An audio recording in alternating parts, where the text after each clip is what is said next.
You guys will never believe what happened. I'm working at this sleek newspaper office in the heart of the city, chasing my dream of becoming a photojournalist, and my boss, Marcus, is the senior editor with a commanding vibe, think salt and pepper hair, sharp eyes, and a voice that could silence a newsroom. So the other night I was working late and got stuck in an elevator with him when it stopped between floors.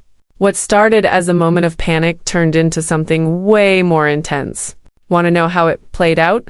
Keep watching, because this story is all about trapped moments and desires that spark brighter than the city skyline. Like and subscribe for more. Chloe's days at the City Pulse were a whirlwind of shutter clicks and deadlines, each assignment a new frame in her quest to become a photojournalist. Her desk in the high-rise newspaper office was her creative hub, cluttered with camera gear, photo proofs, and the faint scent of coffee and city air drifting through the windows. Her latest photo series, a candid shot of a bustling downtown protest, reflected her restless energy. Its contrast is sharp and vivid, much like her own desires. But lately her lens kept focusing on Marcus, her senior editor, whose commanding presence had become a distraction she couldn't ignore. At 58, Marcus was a seasoned journalist with a charisma that had caught her eye since she started at the paper 6 months ago. His salt and pepper hair was neatly styled. His sharp blue eyes carried the weight of years spent shaping stories, and his hands, steady from years of editing copy, moved with a quiet authority. His solid work, Chloe, in the newsroom, paired with a nod that felt personal, made her heart skip. She'd told herself it was nothing, just respect for a boss who'd built a career on precision and insight. But her daring streak, always simmering beneath the surface, pushed her to test the boundaries. And tonight, that streak led to a moment she hadn't planned. It was late, the high-rise office nearly empty, the hum of the city filtering through the windows as neon lights cast a glow across the newsroom. Chloe had stayed late to finish editing photos for a feature, her desk lamp casting a warm glow over her proofs. Exhausted but satisfied, she grabbed her camera bag and headed for the elevator, thinking she was alone. The doors slid open and she stepped inside, only to see Marcus already there, his tie loosened, his jacket over his shoulder. "Chloe," he said, his voice a low, warm rumble tinged with surprise. "Burning the midnight oil again?" She smiled, her heart pounding as she stepped in beside him, the doors closing with a soft thud. "Just wrapping up," she said, her voice steady but charged, brushing her hair back. "Gotta make the most of it, right?" He chuckled, pressing the lobby button, his blue eyes catching hers in the dim light. "You're relentless." The elevator hummed, descending smoothly until it lurched to a stop between floors, the lights flickering before settling into the dim glow of the emergency light. Chloe's stomach dropped, a flicker of panic crossing her face as she glanced at Marcus. "You've got to be kidding me," she muttered, pressing the emergency button, her pulse racing. Marcus stayed calm, leaning against the wall, his eyes steady. "Looks like we're stuck for a bit," he said, his voice even but laced with amusement. "You okay?" She nodded, her panic easing as she met his gaze, the confined space amplifying the tension. "Yeah, just wasn't expecting this." The dim emergency light cast shadows on their faces, every second stretching as the silence grew heavier. Their conversation started light office stories, deadlines, but turned personal. Marcus asking about her photography dreams, Chloe admitting her fears of not measuring up. The way his eyes lingered on hers, steady and intense, made it clear this wasn't just a trapped moment. Every glance, every shift in their stances as they stood closer, carried more weight than the last, the elevator charged with an energy that neither could ignore. Chloe's pulse pounded, her dangerous desires making her feel bold, alive. "Am I in trouble for getting us stuck?" she teased, her voice soft but daring, her eyes locked on his. "Only the good kind," he said, his voice low, his smile warm, the moment simmering like the city outside. The next morning, Chloe woke in her apartment. Marcus's voice lingering in her mind, her dreams tangled with the memory of the elevator, the way his eyes had held hers in the dim light. She shook it off, blaming her impulsiveness, but her thoughts kept drifting to him as she headed to the newsroom. Work was hectic, sorting assignments and editing shots, but every time her phone buzzed, she hoped it was him. Around noon, a text came through. That elevator ride? Still stuck in my head. Impressive for a late-night worker. Her heart skipped, and she smiled, typing back, just surviving a crisis. Gotta keep you on your toes, right? His reply was quick, you're doing more than that. Coffee later? I owe you for keeping me calm in there. Her pulse raced and she hesitated, her fingers hovering over the keys. She should keep things professional, play it safe. But her dangerous desires urged her to chase the spark she'd felt last night. You're on. I'm at the rooftop cafe till sen. Bring your best newsroom story. That afternoon, Marcus walked into the rooftop cafe. A marked-up article tucked under his arm, his grin disarming as he slid into a chair.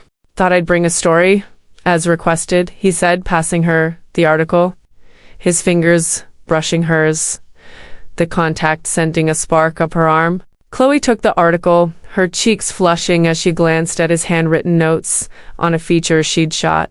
You're spoiling me, she teased, leaning across the table, the city skyline stretching behind them. First elevator rescues, now your edits. What's next? He shrugged, his blue eyes twinkling. Maybe I'm just trying to keep up with the new photojournalist in the newsroom. You're making waves already. Her heart raced, and they talked. The cafe's breeze fading as their conversation flowed. Her photo assignments. His years-running stories. The way their elevator moment had shifted. The tension was a constant undercurrent. Every shared laugh and glance adding to it. Chloe's mind wandered to the way the elevator had felt alive last night, the way his presence had warmed her, and she wondered how far she could push these dangerous desires. Your trouble, he said, his voice low, leaning forward, his elbow brushing hers on the table. One elevator ride, and you're already turning my nights upside down. She grinned, her heart pounding. Good kind of trouble, I hope. His smile was slow, knowing, a spark of mischief in his eyes. The best kind. They lingered at the table, the article between them, and Chloe found herself opening up more than she'd planned. Her fears about her photos not making an impact. Her excitement about working at the Pulse. Her dreams of seeing her work on the front page. Marcus listened, his eyes steady, his presence grounding her like a well-crafted headline. You've got something special, he said, his voice sincere, his gaze unwavering. Your photos, they're bold, like you. Don't let those doubts hold you back. The world needs your perspective. Her heart swelled, caught off guard by his encouragement, the warmth in his words wrapping around her like a soft lens. Thanks, she said, her voice soft. That means a lot. The next day, Chloe's nerves were electric as she prepared for a city book launch where Marcus was speaking on journalism trends. She'd volunteered to take photos, curious about his world, and wore a simple blouse and jeans, her camera slung over her shoulder. When she arrived, Marcus was setting up the stage, his blue eyes lighting up when he saw her. Glad you made it, he said, handing her a program, his fingers grazing hers.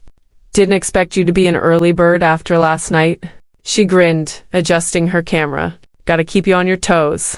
The book launch was vibrant, locals browsing under neon lights, Marcus's voice commanding as he led the discussion. Chloe watched him, mesmerized by the way he spoke, confident and engaging like a journalist shaping a story. When he caught her eye from the stage, flashing a quick smile, her heart skipped. The moment, electric. You're natural, he said later as they packed up, his voice low, his eyes catching hers. Got an eye for the perfect shot, even in a crowd. Thanks, she said, her cheeks flushing, their faces close as they stacked programs. You're not bad up there, though your terrible at keeping things strictly professional. He laughed, stepping back, his eyes twinkling. Maybe I don't want to keep things strictly professional. Her breath caught, the air charged with unspoken possibility. Careful, Marcus, she teased, her heart pounding. I might take that personally. His smile was slow, knowing. Maybe I want you to. The launch stretched into the evening, and Chloe lingered, helping Marcus clean up. They talked about her photos, his favorite stories, the way the city felt like a pulse of its own. Every glance, every brush of their hands as they packed up added to the tension. A tightrope she was eager to walk. Over the next few days, Marcus became a constant in Chloe's life, slipping into her routine with an ease that thrilled her. He'd stop by her desk with extra feedback on her shots, his grin betraying the excuse. They'd text late at night, sharing snippets of their lives, Marcus's stories of breaking news in his early days, Chloe's dreams of publishing her photo essays, her shots taking on a new vibrancy inspired by their connection. Each interaction was laced with flirty tension, a push and pull that left her dizzy. One afternoon, Marcus invited her to a local bookstore to browse photography titles, claiming he needed her eye for a new book on photojournalism.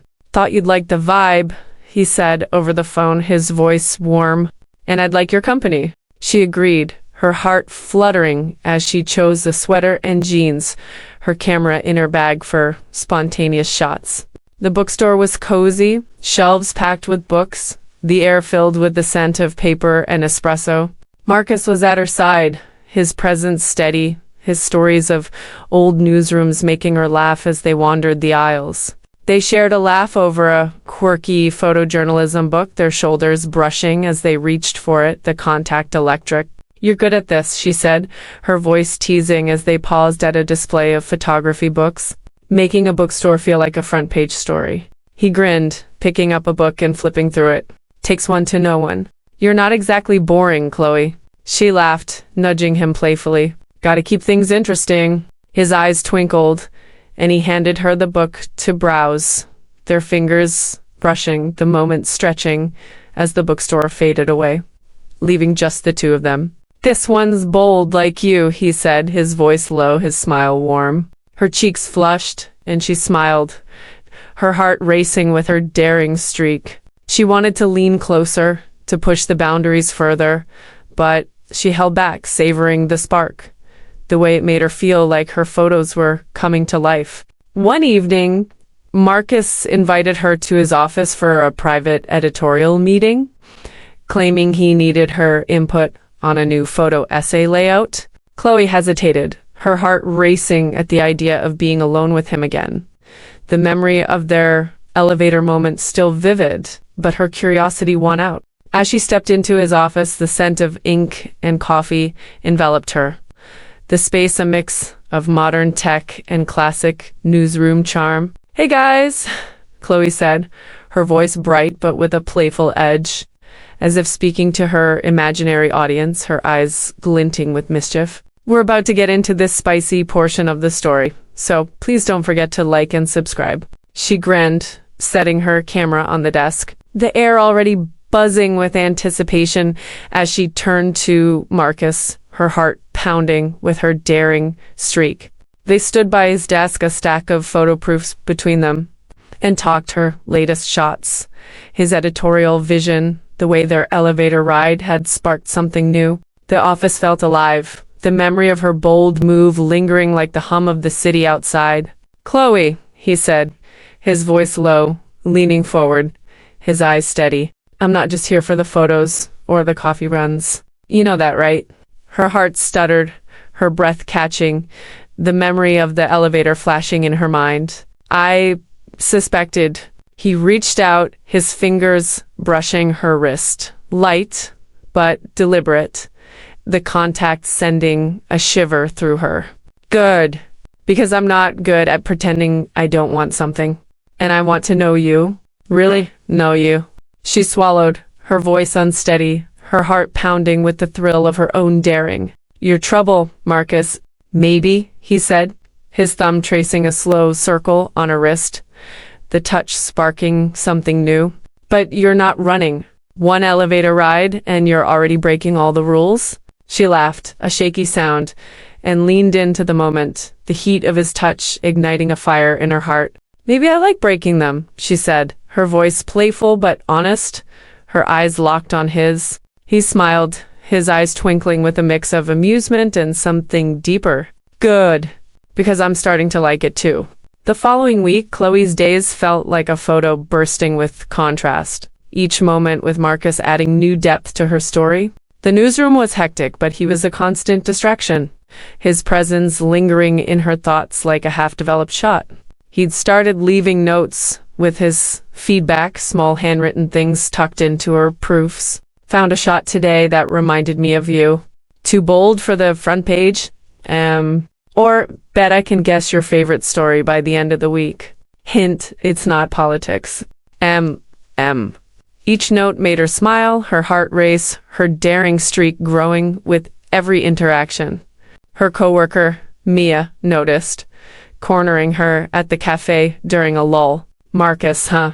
She said, her tone teasing but cautious, her eyes narrowing. He's got y'all flustered. Be careful, Chloe. And I'm just having fun, Chloe said, but the words felt hollow, her mind replaying the warmth of his office, the spark of his touch. She wasn't sure what she was doing, only that Marcus made her feel alive, like a subject stepping into a perfectly framed shot. One night, they met for a quiet evening walk through the city, Marcus claiming he needed to clear his head after a long day. Thought you'd like the inspiration, he said, his voice warm. And I'd like your company. She agreed, wearing a light jacket and jeans, her hair loose, the city's lights casting a soft glow as they wandered. The streets were quiet, the shops closing, but the neon signs and murals gave them a vibrant energy. Marcus was at her side, his jacket brushing her arm, his stories of old scoops making her laugh as they passed a glowing cafe. You're good at this, she said, her voice teasing as they paused by a mural of a camera, making a walk feel like a headline. He grinned, his eyes catching the neon glow. Takes one to know one. You're not exactly boring, Chloe. She laughed, nudging him playfully. Gotta keep things interesting. They stood by the mural, their shoulders brushing as they studied it, the tension a constant undercurrent. Chloe's heart raced, her daring streak urging her to lean closer. But she held back, savoring the spark, the way it made her feel like she was living in one of her photos. One night, they met for a late-night coffee run at a 24-hour diner near the newsroom, the city quiet around them. The diner was all retro booths and neon signs, the air filled with the scent of fries and coffee. They sat across from each other, sharing a plate of fries, Marcus's presence steady, his stories of chasing deadlines, painting vivid pictures in her mind. But the tension was a constant undercurrent, every shared laugh and glance adding to it. The memory of their elevator moment lingering like an undeveloped frame. You're different, he said, his voice low, leaning forward, his elbow brushing hers on the table. One elevator ride, and you've got this. Fire. It's hard to look away. Her cheeks flushed and she tucked a strand of hair behind her ear, her heart pounding. Good. I don't want you to look away. His laugh was low, warm, his eyes twinkling with a mix of amusement and something deeper. Careful what you wish for. They lingered in the diner, the fries growing cold, and Chloe opened up more than she'd planned. Her fears about her photos not making a mark, her excitement about working at the paper, her dreams of seeing her work shape stories. Marcus listened, his eyes steady, his presence grounding her like a well-edited article. You've got something special, he said, his voice sincere, his gaze unwavering. Your photos, they're bold, like you. Don't let those doubts hold you back. The world needs your perspective. Her heart swelled, and she smiled, caught off guard by his encouragement, the warmth in his words wrapping around her like a soft filter. Thanks, she said, her voice soft. That means a lot. They walked back to the newsroom, the night air cool, the city's rhythm soothing. At the office door, Chloe turned to face him, her keys dangling, her heart pounding. The memory of their elevator ride, the bold move that had started this spark, flashed in her mind. And the tension between them felt stronger than ever. "You're making it really hard to keep this professional," she said, her voice a mix of teasing and truth. Her hazel eyes locked on his. Marcus stepped closer, his hand resting on the doorframe above her, his body close enough to feel his warmth, his presence steady but electric. "Professionals overrated," he said, his voice low, rich, carrying the weight of their shared moments.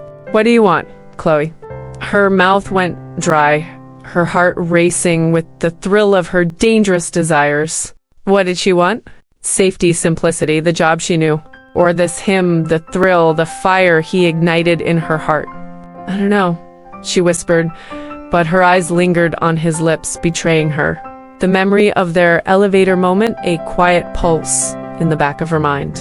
He smiled, slow and knowing, his blue eyes warm but intense. "You do, and I'm not going anywhere until you say it." She laughed, a shaky sound, and stepped back into the doorway, clutching her bag like a shield, her heart pounding with the possibilities of her desires. "Good night, Marcus," she said, her voice soft but charged with unspoken promise. The spark between them brighter than the city lights outside. His laugh was warm, promising, his eyes locked on hers as he leaned back. "Good night, Chloe." But this isn't over. She closed the door, her heart racing, the memory of the elevator, their moment, his touch lingering like a photo she couldn't develop. As she leaned against the door, she smiled, her heart ablaze with the thrill of what might come next, knowing she was ready to keep pushing the boundaries of her dangerous desires, one bold move at a time.